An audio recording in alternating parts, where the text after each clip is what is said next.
آپ کا کانفیڈنس دیکھتا ہے, جو جس میں کانفیڈنس ہی نہیں ہے ان پر یہ چیزیں اثر کرتی ہیں. اور 99.9% نفسیاتی بیماریاں ہوتی ہیں. بچے کو جب آڑا ترشا ہونا شروع ہو جائے نا, اٹھ پٹانگ باتیں کر رہا ہے, فوراً کسی نفسیاتی ڈاکٹر کو دکھا دو گے تو قابو میں آ جائے گا.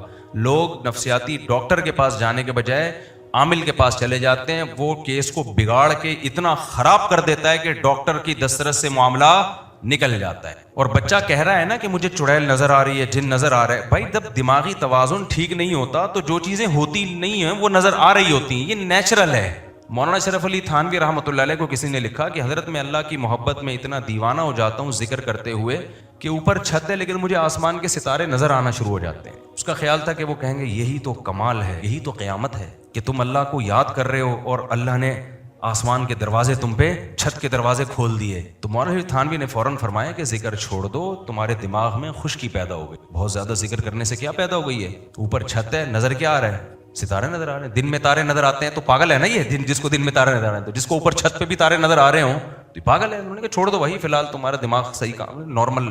بہت زیادہ عبادت کرنے سے بھی مسئلہ خراب ہوتا ہے نا, تو نارمل لائف گزارو ہنسی خوشی. اسلام نیچرل دین ہے. نیچر اور اسلام ایک چیز کے دو نام ہے. تبھی مسلمان خوش ہوتا ہے کیونکہ نیچر پہ ہوتا ہے. دیکھو ہم خوش ہیں نا نیچر پہ, الحمدللہ. شراب نہیں پیتے, آئس نہیں لیتے, سٹے نہیں لگاتے. اب میرے سامنے کوئی آ کے 20 فضائل بتائے. ایک نشئی سے میں نے پوچھا یار تم اتنی خطرناک نشے میں کیوں لگ گئے؟ کہتے ہیں یار میرے دوستوں نے مجھے کہا کہ یار ٹائم یعنی بہت ہارڈ ورکنگ کرنی ہے, محنت بہت کرنی ہے, ایگزام قریب آ رہے ہیں, تو یہ بوسٹر لے لو. بوسٹر آج کل یہ سٹے مٹے کے نا ایک بہت اچھا سا لفظ رکھا ہے, بوسٹر لے لو, اس سے انرجی بوسٹ کرے گی تمہاری. ایک دم فٹ فاٹ ہو کے اسٹڈی کرنا, محنت کرنا, نمبر ٹھیک ٹھاک اچھے آ جائیں گے. جب بہترین نمبر آ جائیں گے اس کے بعد یہ بوسٹر کو چھوڑ دینا, سوتے رہنا پڑے گا. اب میرا کوئی کلاس فیلو اگر مجھے یہ کہتا ہے یہ بوسٹر لے لو, میں پہلے علماء سے پوچھتا جی یہ اتنا انرجی کو بوسٹ کرنا اس چیز کے ذریعے حلال ہے حرام؟ علماء کہہ دیتے حرام ہے. تو میرے لیے اب آپشن کیا ہو جاتا؟ ختم. اسلام مجھے روک دیتا. لیکن جو اسلام کو فالو نہیں کرتے نا ان کے مقدر میں یہ برائی ہے, وہ نشے کی طرف جاتے ہیں کیونکہ اپنی عقل استعمال کرتے ہیں کہ یار ایک دفعہ بوسٹر لے لو, کیا جا رہا ہے, حرام. تو ان کی نظر میں تو حلال حرام کوئی چیز ہی نہیں ہے. وہ بوسٹر لیا, اس کے بعد ایک دم ایسے ہو گئے ہواؤں میں اڑ رہے ہیں, چاند کی سیر کر کے آ گئے. انہوں نے کہا یار نیل آرم اسٹرانگ تو چاند پہ کتنی محنت کر کے گیا تھا, ہم یہیں بیٹھے بیٹھے کہاں پہنچ گئے چاند پہ. ایک چرسی سے پوچھا نا, سنا ہے چرس پی کے لوگ چاند پہ پہنچ جاتے ہیں, تو کہہ رہا ابھی کہاں بیٹھا ہوں میں. تو لیکن رزلٹ کیا نکلتا ہے, وہ بوسٹر لینے کے بعد چسکا لگتا ہے. پھر کیونکہ زندگی میں ٹینشنیں تو آتی رہتی ہیں, ایک امتحان کی ٹینشن تھوڑی ہے, 20 ٹینشنیں اور آئیں گی, پھر ٹینشن آئے گی. تو پھر وہ یار وہ اس دن سٹا لگایا تھا, بڑا مزہ آیا تھا, ٹینشن فری ہو گیا تھا, دوبارہ لگاؤ, ہوتے ہوتے اس کے بعد برباد, نشئی. تو یہ حساب ہوتا ہے. تو ہمیں اسلام نے بچا لیا, ہمیں ضرورت ہی نہیں ہے سٹا لگانے کی. بھائی ایک چائے تھی, ہم نے وہ بھی بہت کم کر دی ہے. جان چھڑاؤ اس مصیبت سے بھی یار, جہاں جا رہے ہو چائے چائے چائے کا عذاب ہے, کوئی فائدہ نہیں ہے چائے کافی کا. وہ صرف پراٹھے کی رہ گئی ہے میری, کیونکہ وہ نوالا حلق میں چائے کے بغیر اترتا ہی نہیں ہے. اللہ کرے اس سے بھی جان چھوٹے, اب وہ پراٹھا ہی چھوڑنا پڑے گا. پراٹھا چھوڑ دیں تو پھر رہ گیا جائے گا یار, میں شادیاں بھی ہو گئی ہیں, پراٹھا ہی رہ گیا ایک انٹرٹینمنٹ کی چیز. خیر, تو چند خوبیاں برائیاں ایسی ہیں جس کی وجہ سے ہماری ہر خوبی پہ ہر خوبی چھپ رہی. یہاں لوگوں میں جذبہ ہے بیواؤں پہ, یتیموں پہ خرچ کرنے, خدا کی قسم ایسا جذبہ ہے آنسو نکلتے ہیں. پتہ چل جائے کہ یہ محتاج ہے. یہ جو لوگ یہاں فقیروں کو دھکے دے رہے ہوتے ہیں نا, اس لیے کہ پتہ ہی نہیں ہوتا, 99 فقیر ڈرامے باز ہوتے ہیں. پتہ چل جائے نا یہ مستحق ہے, میں کہتا ہوں لڑائیاں شروع ہو جائیں گی کہ یار میں کھانا کھلاؤں گا, وہ کہے گا میں کھانا کھلاؤں گا. ہمارے استاد سعودی عرب میں بہت رہے, انہوں نے کہا سعودی عرب میں کوئی یتیم ہو جائے, آپ اربوں کی ہزاروں برائیاں کریں, کیا یتیم ہو جائے نا لڑائیاں ہو جاتی ہیں کہ کون کفالت کرے گا اس کی. یہ لڑائیاں ہو جاتی ہیں کون کفالت کرے گا یتیم کی, کیونکہ قرآن نے اتنے یتیموں کے حقوق بیان کی, اتنے حقوق بیان کی. آپ کو پتہ ہے سعودی عرب میں کیس ہوا تھا, BBC میں رپورٹ آئی تھی, بوڑھی ماں, ایک بیٹا کہہ رہا تھا میرے پاس رہے گی, دوسرے نے کہا تیرے پاس نہیں میرے پاس رہے گی. بندوقیں نکل آئی تھی دونوں بیٹوں کی, تو کہا میں اپنی بوڑھی ماں کو تیرے پاس کیسے چھوڑوں بھائی. کورٹ میں کیس چلا ہے ان دونوں کا. کہاں کیس چلا ہے؟ عربوں کی بھی. جب آپ فرسٹ ٹائم ملو گے تو ایسا لگے گا بڑے برے ہیں, لیکن کسی قوم کے بارے میں بہت جلدی رائے قائم نہ کیا کرو. جب تک اس قوم میں گھل مل نہ جاؤ, ان کی زبان سے واقف نہ ہو, بہت کلوز نہ ہو جاؤ, پھر اس قوم کی خوبیاں کھل کے سامنے آتی ہیں. ہمارے انگریزوں کے بارے میں بھی بہت جلدی رائے قائم کر لیتے ہیں, عربوں کے بارے میں بھی, مسلمانوں کے بارے میں بھی. پہلی دفعہ میں تو میں بھی کتنے اچھے طریقے سے ملتا ہوں نا, نائس ٹو میٹ یو, میں بھی ملتا ہوں, تو کیا مطلب میں بہت اچھا ہو گیا ہوں؟ آپ رہ کے دیکھو, سفر کرو, پھر پتہ چلے گا بھائی یہ ایسا ہے بھی کہ نہیں ہے. نہ بری رائے قائم کرو نہ اچھی رائے قائم کرو. آپ بولو بھائی ہم اتنا طویل عرصہ ہم نے گزارا ہی نہیں ہے, ہمیں کیا پتا اچھے ہیں کہ برے ہیں. عربوں میں آج بہت بعض چیزیں بڑی خوبی ہیں, ٹھیک ہے ان کے بد اخلاقی ہے ان لوگوں میں, ایئرپورٹ پہ ہی نظر آ جاتی ہے وہ, لیکن ہماری حرکتیں کون سا ٹھیک ہیں. سعودی عرب میں جو کرپشن میں پکڑا گیا ہے نا, 2 قومیں ہیں وہاں, مصر کے اور پاکستانی, اور ایک بنگلہ دیش ہو. مصر میں بھی الحمدللہ اللہ کا فضل ہے, اللہ نے بڑا نوازا ان لوگ, تو سارے مصری نہیں, وہ نہیں, بہت سارے لوگ. تو ایک امیج بہت برا بن گیا ہے ہمارا وہاں پہ. پھر بھی میں کہتا ہوں وہ جو بد اخلاقی سے پیش آتے ہیں ایئرپورٹوں پہ اور انگریزوں کو بڑی عزت دیتے ہیں, ہمیں نہیں دے رہے ہوتے, یہ بہت غلط ہے. لیکن یہ غلط ہے تو اس کا مطلب نہیں کہ سب کچھ ہی کیا ہے غلط ہے. وہاں یہ پتہ چل جائے نا یہ بندہ جو صحیح عرب ہے, اصل میں عرب میں بہت سارے 2 نمبر عرب بھی ہیں جو اصل عرب نہیں ہیں. ہر آدمی جب سعودی عرب میں معاشی ترقی ہوئی نا تو ہر آدمی نے جا کے وہاں رہنے کی کوشش کی. خیر ابھی میرا یہ ٹاپک نہیں ہے کہ عرب اچھے ہیں برے ہیں, یہ اس پہ ایک نئی جنگ چھڑ جائے گی. ہم تو یہ بتا رہے ہیں بھائی کہ میں نے ایسے لوگ دیکھے ہیں 10 سال اپنے باپ جو لقوا کا ہے یا فالج کا مریض ہے 10 سال اس کی خدمت کر رہے ہیں, پیشانی پر لکیر نہیں آ رہی. باپ تو دور کی بات, بھائیوں کو پال رہے ہیں. ایک بھائی باہر جاتا ہے دوسرے بھائی کو کی معاشی ترقی کی فکر میں لگ جاتا ہے. یہ بڑی خوبیاں ہیں. قربانی پہ کتنا خرچ ہوتا ہے, کتنا گوشت غریبوں کو کھلایا جاتا ہے. اس غربت اور مہنگائی میں بھی کہیں کوئی حادثہ آ جائے, کہیں سیلاب آ جائے, کیسے لوگ تعاون کر رہے ہوتے ہیں, بڑھ چڑھ کے بہت زیادہ کرتے ہیں. لیکن وہی بات ہے, چند خامیاں ایسی ہیں جس سے ساری خوبیوں پہ پردہ پڑ رہا ہے. وہی آدمی جو 1 کروڑ کا چیک یتیموں کے لیے نکال کے دے رہا ہوگا نا آپ کو, آپ اس سے 1 کروڑ نہیں 5 لاکھ کا لین دین کر لو, آپ کے پیسے پی جائے گا. وہ یتیم کو دے دے گا 1 کروڑ, جس کو 5 لاکھ دینے ہیں نا جو فرض ہیں, اس کو 5 لاکھ نہیں دے گا. میں نے ایسے سخی لوگ دیکھے ہیں, ٹرسٹوں میں دے رہے ہیں, ادھر دے رہے ہیں, ادھر دے رہے ہیں, کروڑوں روپے, اور جو جن کے پیسے لے کے بھاگے ہوئے ہیں وہ راتوں کو اٹھ کے بد دعائیں کر رہے ہیں, میرے 50,000 تو دے دے میرے بھائی, خدا اس کے نہیں دیں گے. کیونکہ سوسائٹی میں یہ کلچر ہی نہیں ہے کسی سے پیسے لے کے دینے کا. کرایہ دار جو ہے مالک مکان کو ٹائم پہ کرایہ دیتا ہے, خود سے کبھی نہیں دے گا. مالک مکان 20 دفعہ یاد دلائے گا, 20 دفعہ یاد دلائے گا, ورنہ دے گا ہی نہیں. تو مسلمان کا جو بڑا مسئلہ ہے نا, خیال نہ کرنا ایک دوسرے کا, اس کی رعایت نہ کرنا, ایسا طریقہ اختیار کرنا اپنی عقیدت تو پوری ہو جائے, سامنے والے کی ایسی کی تیسی ہو جائے. لین دین میں, گھروں میں, اب یہ بہت لمبا ٹاپک ہے میرا, جو اصل ٹاپک میں لے کے چلا تھا وہ رہ نہ جائے کہیں. تو اس لیے بھائی جب لوگوں سے ملو اچھے طریقے سے ملو. سمجھ رہے ہو کہ نہیں سمجھ رہے؟ ہاں میت پہ دیکھ لو آپ, کسی کے ہاں میت ہو جائے, عربوں میں جب ہو جائے نا ایک بڑی خوبی ہے ان کے یہاں, میت ہو گئی, غسل کیا, دفن کیا, چلو جی جنازہ پڑھایا, دفنا دیا, ما قدر اللہ, اللہ کے یہاں جو مقدر تھا ہو گیا بھائی, چلو. ہمارے یہاں ادھر سے ماموں آ رہا ہے, ادھر سے چاچو آ رہا ہے, ادھر سے نانی نے نہیں دیکھا بچہ, فلانے نے نہیں دیکھا, ڈمکانے نے نہیں دیکھا. پھر تعزیت کرنے والوں کا ایک اتنا بڑا ہجوم کہ جس کے ہاں میت ہوتی ہے وہ کسی کام کا نہیں رہتا. میرے جب والد صاحب کا انتقال ہوا ہے, ہمارے والد صاحب بہت مشہور تھے ہمارے علاقے میں, بہت مشہور شخصیت تھے, جو جانتے ہیں ہمیں بچپن سے ان کو پتہ ہے, فیمس ترین شخصیت تھے, کیونکہ دین کی خدمت انہوں نے بہت کی, تبلیغ جماعت کے امیر تھے. میرے والد صاحب کی رات 10 یا 11 بجے ڈیتھ ہوئی ہوگی, میں مدرسے میں تھا. ڈیتھ بھی اچانک ہوئی نا, مسجد میں عشاء کی پڑھنے کے لیے آئے, صف میں بیٹھے ہوئے تھے, ہارٹ اٹیک ہوا, وہیں گر گئے. میں مدرسے میں تھا, ہمیں اطلاع نہیں تھی, لوگ اٹھا کے ہاسپٹل لے کر گئے ہیں تو پتہ چلا ہارٹ اٹیک ہوا ہے. تو اسی ہارٹ اٹیک کے دوران ان کی ڈیتھ ہو. میرے پاس جب اطلاع پہنچی تو ڈیتھ ہو چکی تھی, لیکن بتانے والوں نے ہمیں ڈیتھ کا نہیں بتایا کہ ایک دم, کیونکہ ہم تو مل کے بالکل فٹ فاٹ تھے. تو بتانے والوں نے یہ بتایا کہ آپ کے والد صاحب کی طبیعت بہت خراب ہے, آپ چھٹی لے کے ہاسپٹل چلے جائیں. لیکن جب راستے میں پتہ چلا کہ جی ان کی ڈیتھ ہو چکی ہے, کتنی قیامت گزری ہمارے اوپر. رات 9 یا 10 بجے ان کی ڈیتھ ہوئی ہے, اور الحمدللہ فجر کے بعد ہم ان کو دفنا چکے. اور یہ تاخیر بھی اس لیے ہوئی کہ قبر کھدنے میں تاخیر ہوئی ہے. اگر قبر اس سے پہلے تیار ہو جاتی تو فجر سے پہلے دفنا دیتے ہم ان کو. سمجھتے ہو کہ نہیں سمجھتے ہو؟ نہیں سمجھ رہے میرا. یہ اجمیوں کی رسم ہے, یہ غیر مسلموں کی رسم ہے. میت پہ گھنٹوں منہ دکھائی, رونمائی, پھر جب ہم نے فجر کے بعد دفنایا, اور فجر کے بعد بھی دفنانے میں تاخیر کیوں ہوئی ہے, میں نے بتایا نا, قبر کھدنے میں, پتھریلی زمین تھی, قبر کھودنے میں بہت ٹائم لگ گیا. فجر کے بعد میں نے ہی جنازہ پڑھایا, دفنا دیا. اس کے بعد دوپہر 10 بجے تک محلے میں خبریں پھیلنا شروع کہ بھئی حافظ مسعود صاحب کا انتقال ہو گیا. میرے والد صاحب کا نام مشہور تھا حافظ مسعود صاحب. لوگ آ رہے ہیں, بھائی کہاں ہیں؟ میں نے, ہم تو یہ نہیں کہ ہمیں غم نہیں تھا, جو میرے اوپر قیامت گزری تھی وہ میں ہی جانتا ہوں. آج لوگ باز کہہ رہے ہیں نا, حضرت مولانا پہ اعتراض کر رہے ہیں کہ وہ ان کے اتنا بہت بیچارے غم زدہ ہیں, اللہ ان کے غم کو ہلکا. بعض دفعہ انسان کو محبت ہوتی ہے بھائی, وہ طبی چیز ہے نا, یہ تو اپنے محبوب چھن جاتا ہے, انسان کو دکھ ہوتا ہے, غم ہوتا ہے, یہ نیچرل ہے, اس میں کوئی وہ نہیں ہے. تو میرے اوپر ایسی قیامت گزری تھی کہ ہم تو یہ ایک دم سے ہو گیا نا, تصور ہی نہیں تھا. لیکن ہم فجر کے بعد دفنا. لوگ آ رہے کہہ رہے یار کل تک تو یہی گھوم رہے تھے, مغرب میں تو ہم نے ملاقات کی ہے, تو غسل کب ہوا کفن کب ہوا پتہ ہی نہیں چلا. پھر بعض لوگوں نے دلیل دی کہ دیکھو آپ کو رکھنا چاہیے تھا ظہر تک, عصر تک رکھنا چاہیے تھا. جنازہ جتنا بڑا ہو اتنا ثواب زیادہ ہوتا ہے.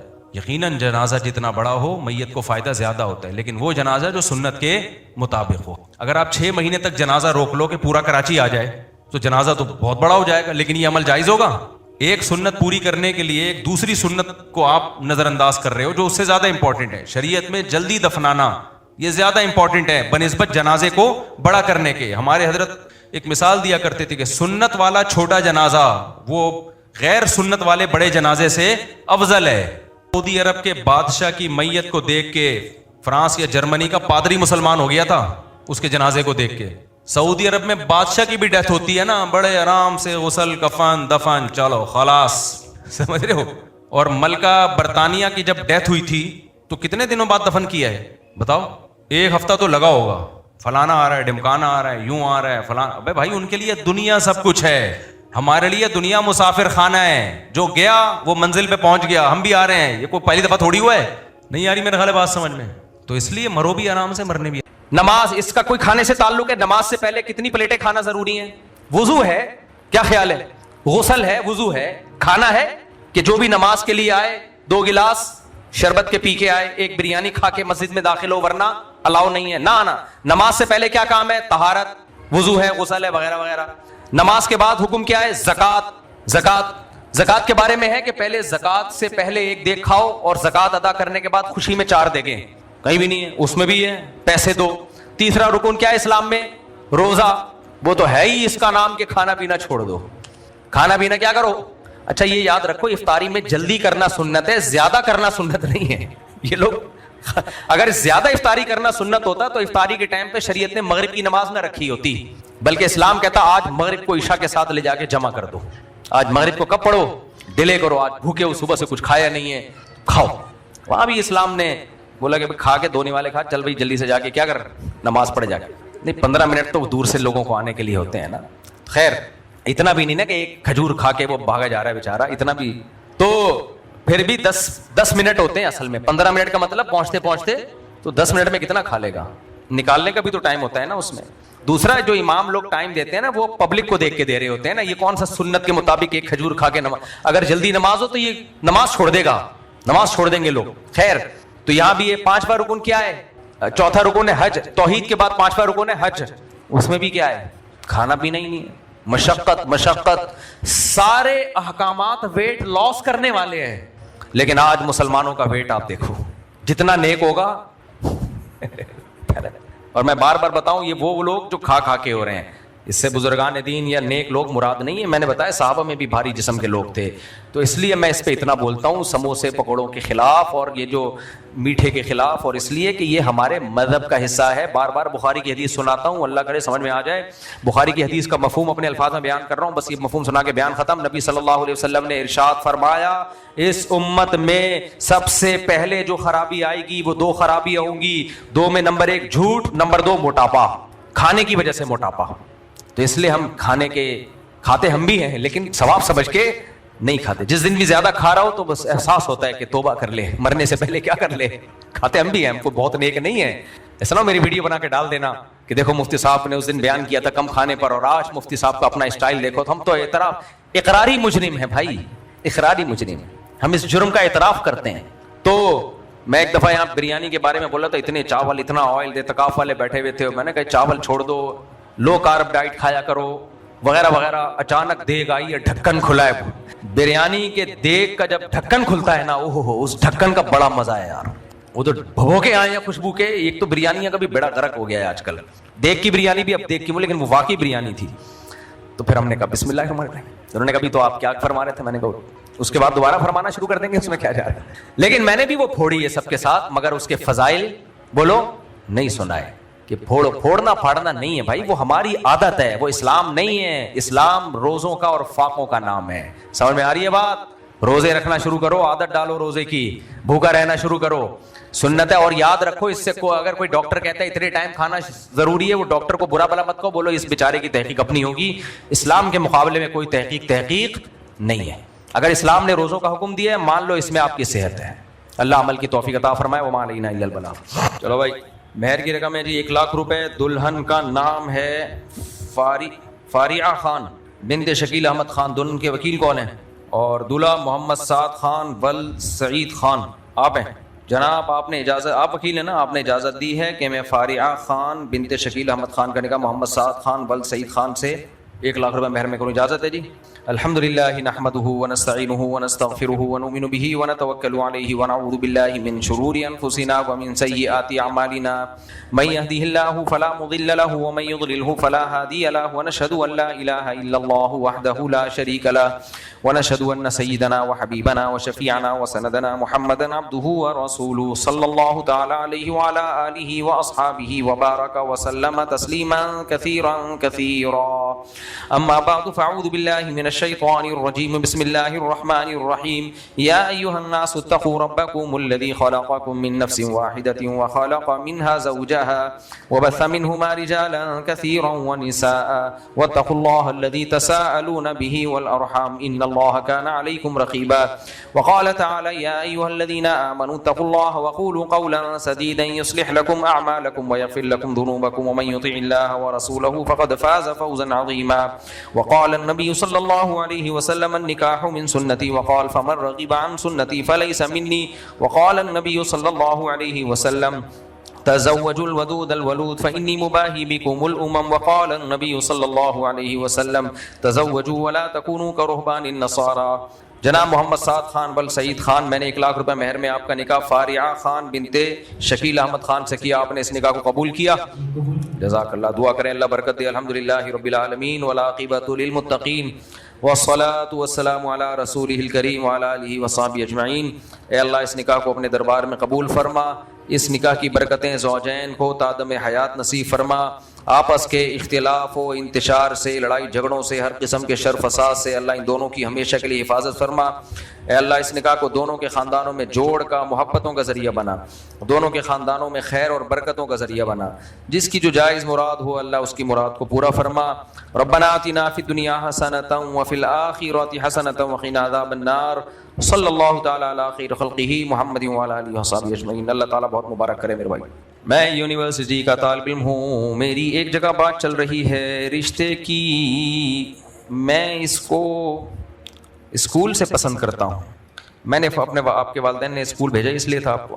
میں نے فوراً اپنے والدین کو بتا دیا تھا اپنی پسند کا 3 سال پہلے. اب 3 سال سے بات چل رہی ہے. میں نے کہا کہ کہتا ہوں تو ہمارے والدین کہتے ہیں پڑھائی کے بعد جب اچھی جاب لگ جائے. میں پڑھائی کے ساتھ پارٹ ٹائم جاب بھی کرتا ہوں. میرا سوال یہ تھا کہ میں چھپ کر نکاح کر سکتا ہوں اور جب سب ہو جائے تو پھر دوبارہ سے نکاح کر سکتا ہوں. اور اگر لڑکا لڑکی سے بولے نکاح قبول کرے اور اس نے ہاں کر دیا، قبول ہے بول دیا، تو ایسے میں نکاح ہو جائے گا وٹنس وداؤٹ. کیا ایک ہی محفل میں ہونا ضروری ہے؟ یہ جو چھپ کے نکاح ہے نا لڑکی کے لیے ٹھیک نہیں ہے. آپ جب جاب کر رہے ہیں، آپ کما رہے ہو، اگر آپ سمجھتے ہو کہ اس میں ایک بیوی کو کھلا سکتے ہو تو شادی تو آپ کے لیے جائز ہے. ماں باپ سے اس میں اجازت لازمی نہیں ہے. اپنے خرچے پہ کر رہے ہو، الگ گھر لے کے دے رہے ہو تو پھر اجازت ضروری نہیں ہے. ماں باپ کو روکنے کا رائٹ ہی نہیں ہے. لیکن مسئلہ یہ ہے کہ لڑکی کے لیے چھپ کے نکاح کرنے میں بہت زیادہ نقصانات ہیں. جتنے کیسز میرے پاس آئے ہیں 99% میں لڑکی سے چھپ کے نکاح کیا جاتا ہے، اس کو استعمال کیا جاتا ہے، اس کے بعد دل بھر جاتا ہے اس سے، پھر وہ بور لگنے لگتی ہے، پھر ٹوپی ڈرامے شروع کر دیتا ہے. لڑکیوں کی زندگی کا بیڑا غرق ہو جاتا ہے. تو آپ چھپن چھپائی نہ کھیلو. آپ جس لڑکی کے والدین راضی ہوں وہاں شادی کر لو. پھر سارے 10 انگلیاں گھی میں کسی کی نہیں ہوتی. سمجھ آ رہی بات؟ کہ شادی بھی ہو جائے اور جہاں چاہ رہے وہاں بھی ہو جائے تو کوئی بات نہیں. فی الحال آپ کے پاس گنجائش ہے، جو راضی ہوں ان سے کر لو شادی. لیکن لڑکی کے ماں باپ کا، خاص طور پہ باپ کا راضی ہونا یہ بہت ضروری ہے. اس کے باپ کی مرضی کے بغیر نہیں کی جائے گی شادی لڑکی سے. اس کے سائیڈ ایفیکٹ بہت زیادہ ہیں. ہاں لڑکی عمر زیادہ ہو، طلاق یافتہ ہو، بیوہ ہو، اپنا خود اچھے برے کا فیصلہ کر سکتی ہو، وہ ایک الگ بات ہے. میں بات کر رہا ہوں کم عمر لڑکیوں کی. یار میں نے بہت سارے سوالات تھے، بڑے خاندانی تھے، میں نے پڑھے تو اتنے خاندانی سوال تھے، میں نے کہا ان کے تو جواب آنے چاہیے. مفتی صاحب سوال آہستہ پڑھیے گا. آہستہ لکھا ہوا بھی اتنا آہستہ ہے، اتنا ہلکا ہلکا لکھا ہوا ہے، پتہ ہی نہیں چل رہا کیا لکھا ہوا ہے. گلاس دفتر سے لے کر آؤ. پھر بھی پڑھ لیتا ہوں آہستہ پڑھی.